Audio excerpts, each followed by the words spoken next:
हमारा विषय है कि पेट्रोल और डीजल के दाम इतने ज़्यादा हाई क्यों हो रहे हैं। वह क्या कारण है कि पेट्रोल और डीजल के दाम बहुत ही ज़्यादा ऊंचे स्तर पर चले जा रहे हैं। क्या यह जिस हिसाब से लोग बताते हैं कि एक कच्चे तेल के रेट के बढ़ने के कारण से ऐसा हो रहा है, तो आज हम इसका पोस्टमार्टम करके देख लेते हैं। अभी देखिए जो रेट है हमारा crude oil including ocean freight 29.96 रुपया पर लीटर पड़ता है।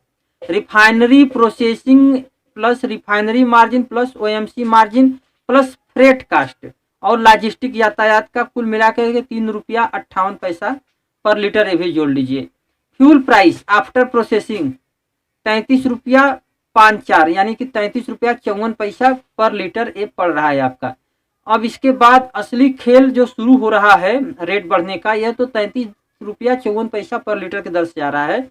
अब जो असली खेल जो शुरू हो रहा है, जहां से सच में रेट बढ़ते हैं, उनको देखते हैं और क्या यह उचित है, इसको भी ध्यान से समझते हैं। Central government and dealer commission 32 रुपया 9 लीटर 32 रुपया 9 पैसा पर लीटर की दर से आ रहा है। कमीशन पेट्रोल पंप डीलर का 3 रुपया 69 पैसा पर लीटर है। फ्यूल कास्ट बिफोर वैट, मतलब वैट के पहले जो फ्यूल कास्ट है टोटल तेल का बन रहा है 70 रुपया 13 पैसा पर लीटर। यह 1 मार्च 2021 के अनुसार से है। दूसरा वैट कैलकुलेशन लगने के बाद वैट कैलकुलेशन है 21 रुपया 4 पैसा लीटर, तो टोटल बन गया आपका 91 रुपया 17 पैसा पर लीटर के दर से पेट्रोल और डीजल की पेट्रोल की सप्लाई अभी हुई है। डीजल पे नहीं जा रहे हैं हम, इसके और भी आगे बढ़ेंगे।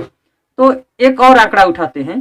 बेस प्राइस है 31 रुपया 82 पैसा पर लीटर पेट्रोल का, किराया 28 पैसा पर लीटर और केंद्र की एक्साइज ड्यूटी है 32 रुपये 90 पैसे पर लीटर। इसमें डीलर का जो इसमें कमीशन है वो है 3 रुपया 68 पैसा पर लीटर के दर से और इसमें वैट है 20 रुपया 61 पैसा पर लीटर के दर से। तो आपका हो गया कुल कीमत 89 रुपये 26 पैसे पर लीटर के देश में पर लीटर हमारे यहाँ पड़ रहा है।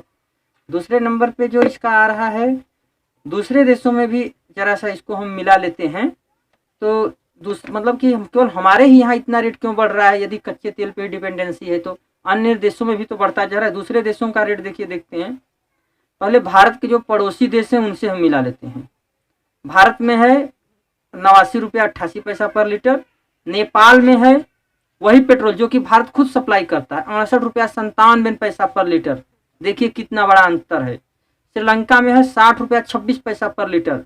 पाकिस्तान में है 51 रुपया 14 पैसा पर लीटर। पाकिस्तान की बात देखिए कि 51 रुपया 14 पैसा पर लीटर के दर से है। बांग्लादेश में है 76 रुपया 41 पैसा पर लीटर। भूटान में है 49 रुपया 56 पैसा पर लीटर। भूटान कितना छोटा सा देश है और उसने अपने नागरिकों को कितनी सुविधा दे रखी है।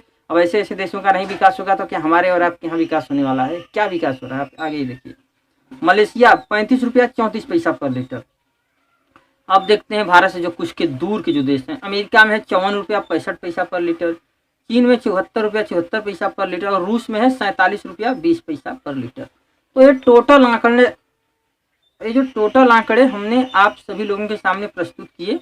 अब इसमें आप बहुत अच्छे तरीके से देख सकते हैं कि नहीं बीजेपी गवर्नमेंट कैसे काम कर रही है और क्या चाहती है और ये लोग पहले क्या बोलते थे और क्या बोल करके ये लोग पहले आए थे और अभी ये लोग क्या कर रहे हैं। आप लोग इन सब का इनका अनुमान लगा सकते हैं। ये लोग कहते हैं कि मतलब मुंह से क्या बोलते हैं कि नहीं क्रूड ऑयल हमारा महंगा हो गया तो इस पर खर्च ज़्यादा आता है, लेकिन टोटल आंकड़े तो कुछ और ही कह रहे हैं। टोटल आंकड़े यही बोल रहे हैं कि नहीं इन्होंने इतना ज़्यादा टैक्स लगा के रखा है। टैक्स क्यों लगा के रखा है कि हम आपको भलाई करेंगे, आपको अच्छा अस्पताल देंगे। अच्छा अस्पताल मिला क्या किसी को?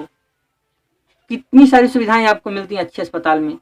मुझे नहीं लगता है कि सभी लोगों को, क्या किसी को नहीं मिल पा रहा अच्छा अस्पताल। ठीक दूसरे नंबर पर देखिए इनका स्कूल का तो वही हाल है। पूरा लॉकडाउन लगा करके टोटल स्कूल को बंद करके रखे हैं। कहीं भी पढ़ाई लिखाई हो नहीं रही है तो बच्चे कहाँ तक पहुँचेंगे। दूसरे नंबर पे हम देखते हैं कि यदि आपको विकास करना है तो केवल ये मत सोचिए कि नहीं हम पेट्रोल और डीजल पे केवल टैक्स लगा करके क्या विकास करना है। आप तो केवल टैक्स लगा करके केवल लूटे जा रहे हैं, केवल खून चूसे जा रहे हैं। ऐसे तो होता नहीं है विकास। तो आप अपने वादों पे एकदम बेकार हैं। और मैंने ये सारे आंकड़े और इन सब विषयों पे इसलिए रखा कि ताकि हम सभी लोग इन विषयों का अध्ययन भी करते रहें और इनकी बातों पे नहीं विश्वास करें। इनकी बातों पे हमें उतना विश्वास करने की जरूरत नहीं है, क्योंकि इनका मुंह से कुछ और बोलते हैं और काम कुछ और करके दिखाते हैं, जिसका प्रभाव हम सभी लोगों के ज़िंदगी पे और काम पे रोज़ पड़ता जा रहा है। यदि सोचिए कि यदि पेट्रोल और डीजल का रेट यदि कम होता तो हमारे यहाँ कितनी खुशहाली होती।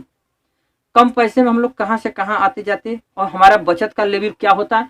और इनको यदि खर्च चलाना है अपनी नौकरशाही का और अपने सारी सुविधाओं का यदि खर्च चलाना है और वास्तव में लोग देश का विकास चाहते हैं, तो इनको पहले नंबर पे तो जिस तरीके से लोग उठा रहे हैं सुविधाएं सरकारी पैसे के, जनता के पैसे से, इसको उसमें कटौती करनी चाहिए। मसलन कि जैसे आपके सांसद और विधायक हैं कि बहुत सारी सुविधाएं उनको फ्री में मिल रही हैं, वेतन भी मिल रहा है, आने जाने का खर्चा मिल रहा है, रूम मिल रहा है, भाड़ा किराया, मतलब कि सब कुछ अव्वल दर्जे का मिल रहा है।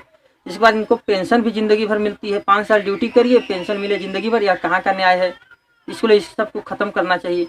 और यदि आपको पैसे ही चाहिए ना, तो भैया पैसे कमाए जाते हैं। सरकार का भी दायित्व है कि केवल खून चूसने के बजाय, जनता के टैक्स के रूप में उठाने के बजाय, आप बसों से भी कमा सकते हैं। आपके पास ट्रेनें हैं, उनसे भी आप कमाई। कैसे घाटा होता है हमको नहीं समझ में आता है। दूसरा आदमी काम करता है तो उसको फायदा होता है, आपको घाटा होता है, तो आप गलत बोल रहे हैं। या कुछ और उसमें आप लोग काम नहीं कायदे से कर पाते हैं, इसी से घाटा हो रहा है। यह आपकी योग्यता की कमी है, इसको सुधारिए और मेहनत से भाई कमाने का प्रयास कीजिए, जनता को लूट करके नहीं। इन्हीं सारी बातों के साथ अपनी बातों को रोकता हूँ। कुछ और बातों के साथ हम पर डे अब आप लोगों के सामने आया करेंगे। दोस्तों मेरे चैनल को जरूर सब्सक्राइब